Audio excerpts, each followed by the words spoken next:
Hi అండి, అందరికీ నమస్కారం. Welcome back to Ritu Vaishu cookings. ఈరోజు నేను చేయబోయే రెసిపీ వచ్చేసి పూర్ణం బూరెలండి.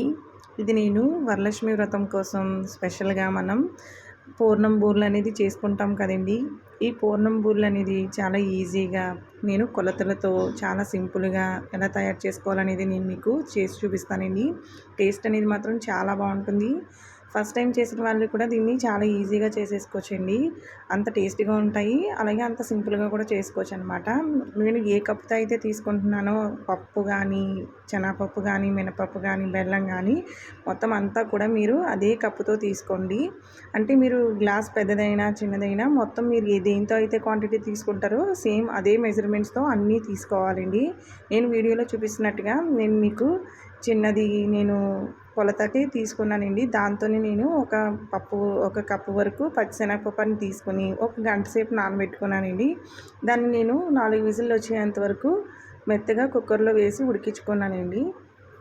ఇప్పుడు నేను సేమ్ అదే కప్పుతోటి మళ్ళీ నేను మినపగుళ్ళు కూడా నానబెట్టుకున్నాను. మీరు కావాలంటే పొట్టుపప్పు కూడా మీరు వేసుకోవచ్చండి. దాన్ని కూడా నేను మిక్సీలో వేసుకుని మెత్తగా నలిపేసుకున్నానండి. మొత్తం గ్రైండ్ చేసేసుకున్నాను పిండి అంతా కూడా. అలాగే నేను అదే కప్పుతోటి 2 కప్పుల వరకు బియ్యం పిండి అనేది తీసుకున్నానండి. బియ్యం పిండి తీసుకోవడం వల్ల మనకి బూరెలు అనేది చాలా గుల్లగా వచ్చి బయట చాలా క్రిస్పీగా ఉండి చాలా టేస్ట్గా ఉంటుందండి. ఒక్కసారి నేను చెప్పిన విధంగా అయితే ట్రై చేయండి, చాలా బాగుంటుంది. ఇప్పుడు మనం తీసుకున్న ఈ బియ్యం పిండిలో నేను ముందుగానే మిక్సీ పెట్టుకున్న ఈ మినపిండి అంతటిని కూడా ఇందులో వేసుకున్నానండి. అలాగే నేను రుచికి సరిపడగా కొంచెం సాల్ట్ కూడా వేసుకున్నానండి. మనం పొడిపిండి వేసుకున్నాం కాబట్టి కొంచెం కొంచెం ఒకేసారి వేసుకోకుండా కొంచెం కొంచెం వాటర్ వేసుకుని మనకి పిండి అనేది మరీ పలచగా కాకుండా మరీ గట్టిగా కాకుండా బూరికి మనం ఎలా అయితే అంటుకుంటుందో సేమ్ అదే విధంగా అంటుకుంటుందండి. పైన తోపు అనేది మనకి వేలికి ఇలా అంటుకుంటే సరిపోతుందన్నమాట. అది కరెక్ట్గా మనకి బూరికి అదే సైజు తోటి మనకి పైన పొర అనేది ఉంటుందండి. ఇప్పుడు నేను మూత తీసి చూపిస్తున్నాను చూడండి. పప్పులో మనకి వాటర్ కూడా ఎక్కువ వేసేసుకోకండి, ఎందుకంటే చాలామంది వాటర్ అనేది తీసేస్తారనమాట. అలా వాటర్ తీసేస్తే మనకి పూర్ణం అనేది రుచి ఉండదండి. ఆ శనగపప్పులో నీరంతా దానిలోకే పోతుందనమాట. నేను నీళ్ళు అనేది తీయలేదు, కొంచెం ఉన్నాయనేసి మనం పప్పు గుత్తితో కానీ ఇలా స్మాషర్తో కానీ చక్కగా పప్పు అనేది మెత్తగా కాకుండా అలా కొంచెం మనకి పలుకులుగా ఉండేలాగా తీసుకోవాలండి. నేను అదే కప్పుతో మళ్ళీ కప్పుంపావు వరకు బెల్లం అనేది తీసుకున్నానండి. కప్పుంపావు అనేది ఎందుకు చెప్తున్నానంటే అండి, మనకి స్వీట్ అనేది కొంచెం తీయగా ఉంటేనే పూర్ణం చాలా బాగుంటుందన్నమాట. మీరు కావాలంటే తీపి తక్కువ తింటారు, ఎక్కువ తినేదాన్ని బట్టి మీరు బెల్లం కూడా ఒక్కొక్కసారి కొంచెం తీయగా ఉంటుంది, ఒక్కోసారి కొంచెం చప్పగా ఉంటుంది కదండి. మీరు తిన్న తీపికి తగ్గట్టుగా మీరు అనేది వేసుకోండి. కంపల్సరీగా ఒక కప్పు మాత్రం కంపల్సరీ వేసుకోండి. కొంచెం కావాలంటే కొంచెం వేసుకోండి, చాలా టేస్ట్గా కూడా ఉంటాయి. మనకి ఇది మంచిగా పాకం అనేది రావాలండి. మనకి ఆ పప్పుల బద్దలు కూడా ఉండవండి, అది లాస్ట్లో మనకి దగ్గర అయ్యేంత వరకు అది బాగా మెత్తగా అయిపోతుందండి. ఇందులో నేను ఇప్పుడు 1 టీ స్పూన్ వరకు నెయ్యి వేసుకున్నానండి. అలాగే నేను ఇందులో ఒక అర టీ స్పూన్ వరకు యాలక్కాయల పొడి కూడా వేసుకున్నాను. ఇదంతా కూడా మనం సిమ్లో పెట్టుకునే చేసుకోవాలండి.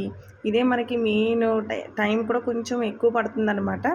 ఇది మనం సిమ్లో పెట్టుకుని అలా కలుపుకుంటూ ఉండాలన్నమాట. చూసారు కదా, ఇప్పుడు నేను స్టవ్ అనేది కట్టేసుకున్నాను. ఇలా మనకి ఉండలా చుట్టుకుని ఇలా వస్తే మనకి సరిపోతుందండి. కొంచెం మనం చల్లారాక కొంచెం చేతికి నూనె కానీ నెయ్యి కానీ రాసుకుని మనకి ఏ సైజులో అయితే బూరెలు కావాలో ఆ సైజులో మనం ఈ ఉండలు అనేది చుట్టేసుకోవాలండి. నేను ముందుగానే పిండి అనేది సిద్ధం చేసి పెట్టుకున్నాను కదండి.